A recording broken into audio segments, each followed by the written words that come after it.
हाँ, आज हम पंचवर्षीय योजनाओं की जो लक्ष्य हैं उनके बारे में चर्चा करेंगे। पंचवर्षीय योजनाओं के प्रमुख 4 लक्ष्य रखे गए हैं। सबसे पहले है समृद्धि, दूसरा है आधुनिकीकरण, तीसरा है आत्मनिर्भरता और चौथा है समानता। देश में वस्तुओं और सेवाओं की उत्पादन क्षमता में वृद्धि करना समृद्धि कहलाता है। वस्तुओं और सेवाओं का उत्पादन बढ़ाने के लिए उत्पादकों को नई प्रौद्योगिकी, जो नई टेक्नोलॉजी है, नई तकनीकी है, उसको अपनानी पड़ती है। जैसे किसानों को पुराने बीजों के स्थान पर नई किस्म के बीजों का प्रयोग, कारखानों में पुरानी मशीनों की जगह पर नई मशीनों का प्रयोग, और वो भी नई तकनीकी के आधार पर, नई प्रौद्योगिकी जो ज्ञान है, नया ज्ञान है, उसके आधार पर उस तकनीकी को यहाँ पर विकसित किया जाता है। यही जो तकनीकी है, जो औद्योगिक प्रौद्योगिकी है, उसको अपनाना ही आधुनिकीकरण कहलाता है। कोई भी राष्ट्र आधुनिकीकरण और आर्थिक वृद्धि अपने अथवा अन्य राष्ट्रों से आयातित संसाधनों के द्वारा कर सकता है। हमारी प्रथम पंचवर्षीय योजनाओं में आत्मनिर्भरता को महत्व दिया गया था, और जो हमारी प्राथमिक सेक्टर है उसमें कृषि के उत्पादन पर ज़्यादा जोर दिया गया था। अर्थात उन चीज़ों के आयात से बचा जाए जिनका देश में उत्पादन संभव हो सकता है। इस नीति को विशेषकर खाद्यान्न के लिए अन्य देशों पर निर्भरता कम करने के लिए किया जा सकता है,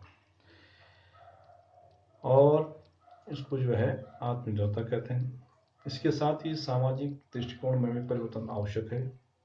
जैसे महिलाओं और पुरुषों में बराबरी का अधिकार, यह समानता कहलाती है। इस प्रकार से 4 जो फोकस हैं, 4 बिंदु हैं, जो उन पे फोकस किया गया है पंचवर्षीय योजनाओं को। इसमें हमने इससे पहले बताया आपको समृद्धि, आधुनिकीकरण, आत्मनिर्भरता और समानता। उसके बाद चलते हैं इकोनॉमी, इंफ्रास्ट्रक्चर, सिस्टम और डेमोग्राफी क्या है। सबसे पहले अर्थव्यवस्था।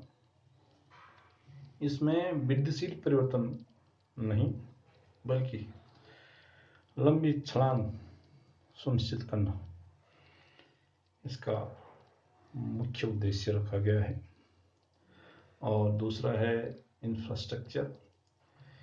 इसमें बुनियादी ढांचा जिसे कह सकते हैं, उसको मजबूती प्रदान के लिए प्रौद्योगिकी संचालित व्यवस्थाओं को आधार बनाना, जिसके द्वारा हम एक बुनियादी ढांचा को विकसित कर सकें, और जो जीडीपी है, सकल घरेलू उत्पाद में हम अधिकांश जो हिस्सा है उसका अंश बढ़ा सकें।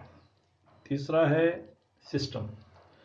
जो हमारा सिस्टम है उसमें उत्साहशील आबादी, यानी कि जो हमारी जनसंख्या है और जो ह्यूमन बीइंग्स हैं, किस प्रकार से ह्यूमन बीइंग्स रिसोर्स के रूप में हम इसका प्रयोग कर सकते हैं, जिससे भारत आत्मनिर्भरता की ओर बढ़े, और आत्मनिर्भर भारत के लिए ऊर्जा का एक स्रोत या आबादी हमें इससे हम प्राप्त कर सकते हैं। इस आबादी का प्रयोग हम इस रूप में कर सकते हैं आत्मनिर्भरता के लिए।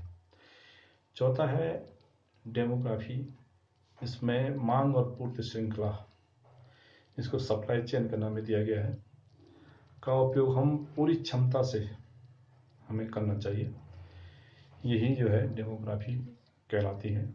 तो 4 बिंदु हमने आपको बताए, इकोनॉमी, दूसरा इंफ्रास्ट्रक्चर, तीसरा सिस्टम, चौथा डेमोग्राफी।